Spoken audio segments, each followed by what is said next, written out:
There's an old saying, when a wounded bird finally learns to fly, even the trees that once mocked to become afraid of its wings. Delilah had spent 5 years believing her life was over. She had lost her parents. She had lost her home. She had lost her education. She had lost the beautiful little girl she used to see whenever she looked into the mirror. But the morning she walked through the gates of her new school, something inside her slowly began to rise again. Hope. It was small, fragile, almost afraid to breathe, but it was alive. The school was one of the most prestigious private academies in Lagos. Its name was Royal Crest International College. Only the children of politicians, diplomats, business owners, celebrities, and wealthy professionals could afford to study there. The main building rose above the compound, like a modern palace. Its walls were covered with white marble and blue-tinted glass. Tall palm trees lined the entrance. Luxury cars moved through the driveway every morning.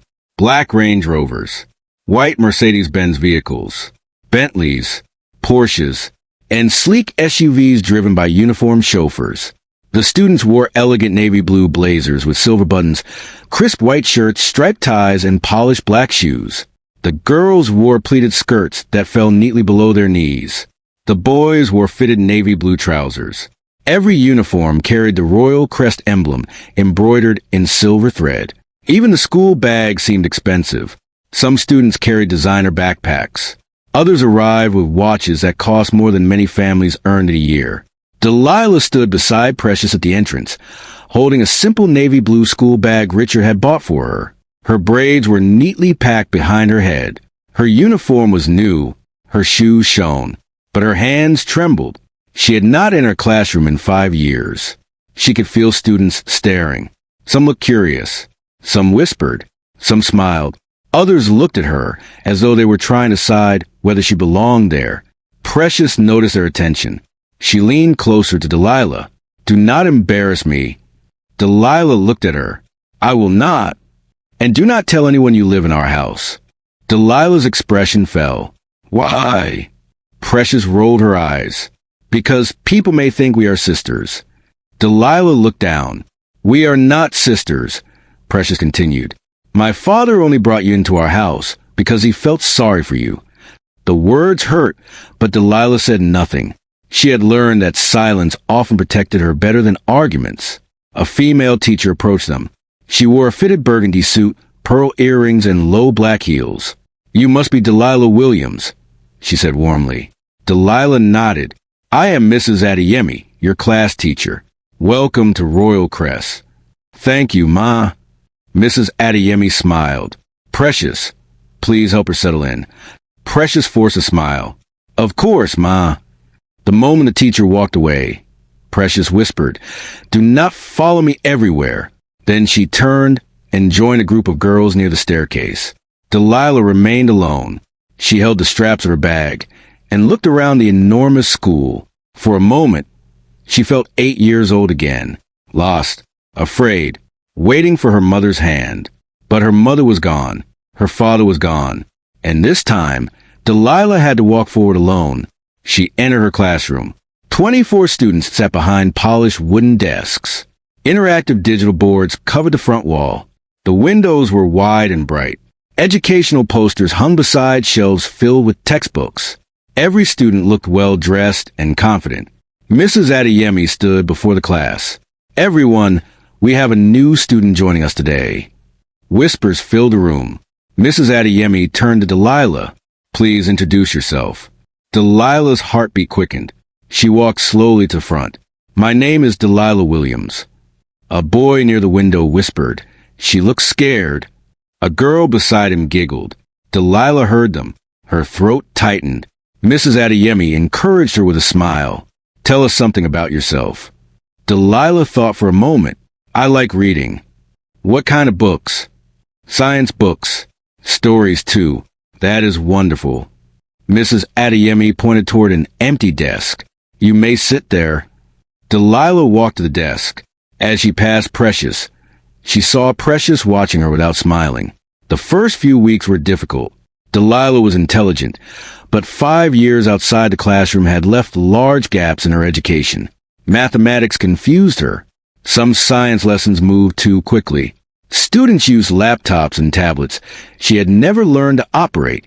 During group activities, many students avoided choosing her. At lunch, she often sat alone. Her meals were prepared by the house cook. But Victoria insisted that Delilah carry simple food, while Precious received beautifully packed meals, fruit juice, and expensive snacks. Some students noticed. One afternoon, a girl named Amanda looked inside Delilah's lunch container. "Is that all you brought?" Delilah looked down at the rice and boiled egg. "Yes." Amanda laughed. Precious brought grilled chicken, fruit salad, and chocolate cake. Precious sat nearby with her friends. She pretended not to hear. Another girl asked, "Are you sure you live with her?" Delilah hesitated. Precious looked up sharply. Delilah remembered the warning. "No," she said quietly. "We only came in the same car." Precious smiled with satisfaction. At home, Delilah's life remained difficult. Richard believed she was being treated properly. He left home early for meetings and often returned late. Whenever he was present, Victoria acted kind. She asked Delilah about school. She told the workers to serve her food. She called her "my dear." But the moment Richard left, her voice changed. "Take off that uniform and clean the kitchen. Wash Precious's clothes. Polish the staircase. Do not sit in the living room." Delilah woke before 5 o'clock every morning. She swept the downstairs rooms. She cleaned the dining table. She helped prepare breakfast. Then she dressed for school. After returning home, she worked until late at night before opening her books. Sometimes she fell asleep while reading. Her head would rest against the pages. Her fingers would still hold a pen. But despite the exhaustion, Delilah refused to give up. She studied during lunch. She borrowed old notes. She stayed behind after classes to ask questions. Mrs. Adeyemi noticed her determination. One afternoon, she called Delilah aside. "You work very hard." Delilah lowered her eyes. "I have a lot to catch up on." "Do your parents help you at home?" The question struck Delilah deeply. She forced herself not to cry. "My parents are dead." Mrs. Adeyemi's expression softened. "I am sorry." "I live with Mr. Richard Cole." "Precious's father?" Delilah nodded. Mrs. Adeyemi looked toward Precious, who stood outside laughing with her friends. "Is everything all right at home?" Delilah thought of Victoria's harsh words, the chores, the insults, the small room behind the kitchen, but she smiled weakly. "Yes, Ma." She had learned not to report. Reporting had never saved her before. When she told Uncle Raymond she was tired, he beat her. When she cried, he mocked her. Silence had become her hiding place. Months passed. Delilah improved quickly. By the end of the school year, she had moved from the bottom of the class to the top 10. Richard was proud. He returned home one evening carrying 2 large shopping bags. Delilah was cleaning the dining room. "Come here," he said. She approached carefully. He handed her one of the bags. "What is this, sir?" "Open it." Inside was a beautiful royal blue dress with delicate crystal embroidery around the neck. There was also a pair of matching shoes. Delilah stared at them. "They are for me?" Richard smiled. "You came 8th in your class." Tears entered her eyes. "No one has bought me a dress like this since my mother died." Richard's smile faded slightly. "You deserve beautiful things too." Precious stood on the staircase, watching them. Her face hardened. Richard handed Precious the second bag. "And this is yours." Precious opened it. Her dress was pink, decorated with pearls. It was equally expensive, but she barely looked at it. All she could see was a happiness on Delilah's face. That night, Precious entered her mother's bedroom. Victoria sat before a large mirror, while a stylist arranged her hair. She wore a luxurious black satin robe with gold embroidery. "Mummy," Precious said, "Daddy bought Delilah a dress." Victoria glanced at her reflection. "He bought you one too." "That is not the point." "What is the point?" "He is treating her like she is his daughter." Victoria dismissed the stylist and waited until the woman left. Then she turned to Precious. "Your father is only being kind. He praises her grades. Then improve yours." Precious frowned. "He looks at her differently." Victoria studied her daughter. "Do not allow jealousy to make you foolish. But Victoria herself had begun to feel uncomfortable. Richard asked about Delilah's classes. He bought her books. He insisted she sit at the dining table when he was home. Sometimes, he listened to her talk about school with a warmth Victoria had not seen in years. There was something natural about the bond between them, something neither of them understood. Years passed. Delilah and Precious moved through junior secondary school. By the time they entered senior secondary school, both girls had changed. At 16, Precious was beautiful, fashionable, and admired. She was tall, slim, and always perfectly dressed. Her school uniforms were tailored to fit her elegantly. She wore expensive perfumes, diamond earrings on special school occasions, and luxury hair extensions during holidays. Students followed her because of her confidence and her family's wealth. She had become one of the most popular girls in Royal Crest. Delilah's beauty was quieter. Her skin had regained its glow.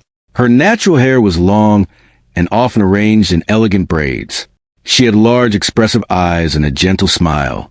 She rarely wore jewelry, but she carried herself with calm grace. She was now one of the best students in her year. Teachers admired her. Younger students respected her. And without trying, she attracted attention. This made Precious hate her even more. When they entered SS1, Royal Crest welcomed several international students. One of them was named Liam Park. Liam's father was Korean. His mother, Mrs. Ifeoma Park, was Nigerian. He had spent most of his childhood in Seoul, but after his parents separated temporarily because of work, his mother brought him to Lagos to complete secondary school. Liam was tall, very tall. He had warm light brown skin, thick dark hair cut neatly around his forehead, and calm, intelligent eyes. His facial features reflected both sides of his heritage. He rarely smiled, but when he did, people noticed. On his first day, students gathered near the entrance to watch him step out of a black luxury sedan. He wore the Royal Crest uniform with a perfectly fitted blazer, silver-striped tie, and polished shoes. A simple black watch rested on his wrist. Girls whispered immediately, "He is so handsome." "Is he Korean?" "His mother is Nigerian." "I heard his father owns a technology company." "I heard he speaks 4 languages." Precious stood with Amanda and 2 other friends. She adjusted her hair. "Which class is he joining?" "SS1 Gold," Amanda replied. Precious smiled. "That is our class." From that day, half the girls in the school found reasons to walk past Liam's desk. Some offered to show him around. Some brought snacks.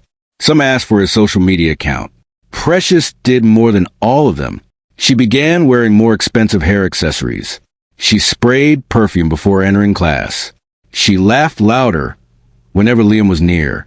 She invited him to sit with her friends during lunch. But Liam preferred being alone. He read novels under a tree behind the science building. He listened to music through small earphones. He spent time in the library. He answered politely when spoken to, but he did not encourage attention. This only made the girls want him more. Precious became determined. One afternoon, she approached him near the basketball court. She wore her blazer over one shoulder and carried a designer water bottle. "Liam." He turned. "Yes." "My family is having a small dinner this weekend." He waited. "You should come." "Thank you, but I have plans." Precious forced a smile. "With your mother?" "I am helping her with something." "What about next weekend?" "I do not know yet." Precious touched his arm lightly. "You always stay alone." Liam stepped back gently. "I like quiet places." Precious laughed. "I can be quiet." Before he could respond, a teacher called him. Liam walked away. Amanda joined Precious. "He rejected you?"